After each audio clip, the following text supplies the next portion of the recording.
তোমার দুলাভাইয়ের শ্বশুর বাড়ি কোনটা? হ্যাঁ, কে আর দুলাভাই? ওই বাড়িতে যাবো আমি। হ্যালো এভরিওয়ান, আসসালামু আলাইকুম। সবার কি অবস্থা, কেমন আছেন? আশা করি সবাই অনেক অনেক ভালো আছেন। আলহামদুলিল্লাহ আমি অনেক ভালো আছি। সো এখন আছি আমি বর্তমান কুচবিহার বাজারে, আর এই দিক দিয়ে যাবো আজকে মগরা।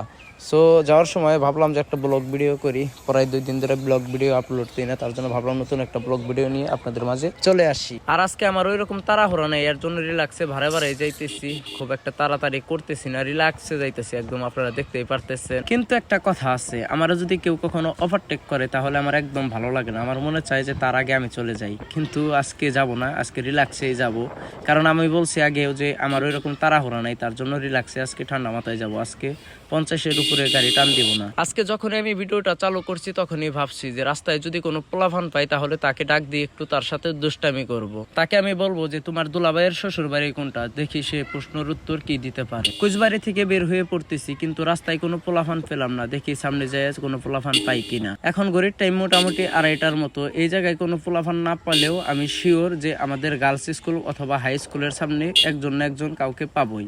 তো ওই জায়গায় যাইয়া জিজ্ঞাসা করবো যে তোমার দুলাভাইয়ের শ্বশুর বাড়ি কোনটা, দেখি সে কি বলে। আর ওই যে আমি দেখতে পারতেছি কিছু বোনেরা রাস্তার উপর থেকে আম গাছ থেকে আম পারতেছে, ভাবলাম যে তার কাছে একটা আম চাবো, কিন্তু সাহস পেলাম না।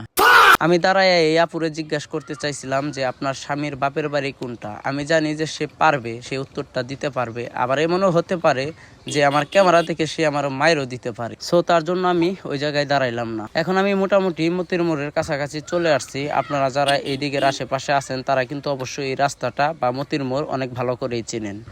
আর এই সামনে যে ব্রিজটি দেখতেছেন সেটা হলো মতির মোড়ের ব্রিজ। মতির মোড়ের আগেই যে ব্রিজ সেটা আমাদের টাঙ্গাইল থেকে যাওয়ার সময় মতির মোড়ের আগে পড়ে, এমনকি মগরা থেকে যাওয়ার সময় মতির মোড়ের পরে পড়ে। আর এই মতির মোড়টা কি জন্য অনেকেই কিন্তু জানে না, তো আজকে আমি বলবো যে এটা কি জন্য। এই মোড়ে সর্বপ্রথম একটি লোক দোকান দিছিল, তার নাম ছিল মতি। তারপরের থেকে সবাই এই মতির মোড় নামে পরিচিত, আর কি মতির মোড় নামেই এই মোড়টাকে চিনে। সো সে এখনো কিন্তু এই মতির মোড়ে দোকানদারি করে, কিন্তু অনেকেই জানে না যে তার নাম মতি। আর এই যে আন্টিটার অবস্থা দেখেন, দেখতেছে যে গাড়ি আসতেছে, তারপরেও দেখেও না দেখার বান করে রাস্তা পার হয়ে চলে যায়। যদি বাজে তাহলে দোষ হবে আমার। এই যে একটা ছোট ভাইকে পেয়ে গেছি। এই পাইলট, এদিকে আও, শোনো। কিসে? তোমার দুলাভাইয়ের শ্বশুর বাড়ি কোনটা গো? হ্যাঁ, তোমার দুলাভাইয়ের শ্বশুর বাড়ি কোনটা? কো তোমার দুলাভাইয়ের শ্বশুর বাড়ি কোনটা? দুলাভাই? দুলাভাই নাই, বলো কি? ছোট ভাইকে জিজ্ঞাসা করলাম, কিন্তু ছোট ভাই বললো যে আমার দুলাভাই নাই। এর জন্য আর কি বলবো, তাকে আর বলার মতো কিছু ছিল না, তার জন্য সেও চলে গেল, আমিও যাইতেছি, দেখি সামনে আরো কাউকে পাই কিনা। তো এই জায়গায় দেখতে পারতেছি যে কিছু ছোট বোনেরা আছে, তাদেরকে জিজ্ঞেস করা যাবে না যেহেতু তারা মেয়ে মানুষ। তো সামনে দেখি কোনো ছোট ভাইকে পাই কিনা। তো এই যে আরেকজন, সেও তো দেখি মেয়ে, ছোট বোন বাইক চালাই, সাইকেল চালাইতেছে। আর ওই যে সামনে দেখতে পারতেছেন যে কিছু পোলাপান যাইতেছে, আর পিছনে মনে হয় একটা ছেলে আছে পিচ্ছি, তাকে জিজ্ঞাসা করবো। এখন আমি তাকে ডাক দিব, দেখি সে কি বলে। এই পাইলট, এই শোনো, তোমার নাও, নাম কি তোমার? ইসমাইল। এদিকে আও। তোমার বাড়ি কোনটা? মগরা। তোমার দুলাভাইয়ের শ্বশুর বাড়ি কোনটা? হ্যাঁ, কে আর দুলাভাই? দুলাভাইয়ের শ্বশুর বাড়ি কোনটা? ওই বাড়িতে যাবো আমি, ওই বাড়িতে যাবো আমি। তোমার দুলাভাইয়ের শ্বশুর বাড়ি কোনটা জানো না? হ্যাঁ, তোমার দুলাভাইয়ের শ্বশুর বাড়ি কোনটা? ওই বাড়িতে যাবো আমি। আমার বুনি না। তোমার বোনই নাই? ও কি চাষা তো বোন নাই? কি হইছে ওটা? বাবা এবার বাচ্চা। আচ্ছা, বড় হইলে আমার কাছে বিয়া দিও। হ্যাঁ, বড় হইলে আমার কাছে বিয়া দিও। এই ছোট ভাইকে যখন আমি ফার্স্টে ডাক দিছি, সে ভয় পেয়ে গেছিল, সে আসতে চাই আবার চলে যাবার লইছিল। তারপরে ভালোভাবে ডাক দিলাম, সে আসলো। তারপরে তাকে জিজ্ঞাসা করলাম যে তোমার দুলাভাইয়ের শ্বশুর বাড়ি কোনটা, কিন্তু সে ফার্স্টে অবাক হয়ে গেছিল। তারপরে বলতেছে যে আমার বোন নাই, মানে তারও বোন নাই। পরে লাস্টে কি বলবো যে তোমার কি চাচাতো বোন আছে? তারপরে বলছে হ্যাঁ। পরে বলছে যে সেটাও ছোট।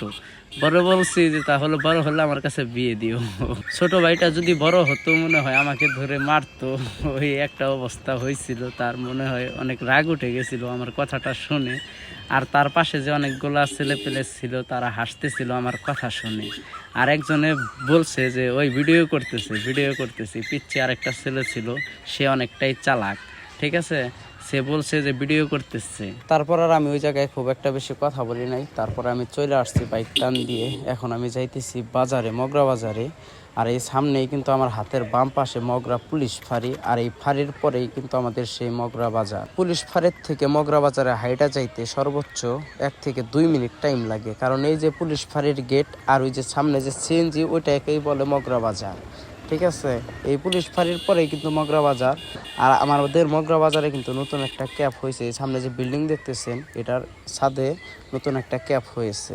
তো ওই ক্যাপে সবাই আসবেন, ঘুরে টুরে যাবেন, খাওয়া দাওয়া করবেন, আশা করি ভালো লাগবে। তো আজকের ভিডিও এ পর্যন্ত, সবাই ভালো থাকবেন, সুস্থ থাকবেন, আসসালামু আলাইকুম।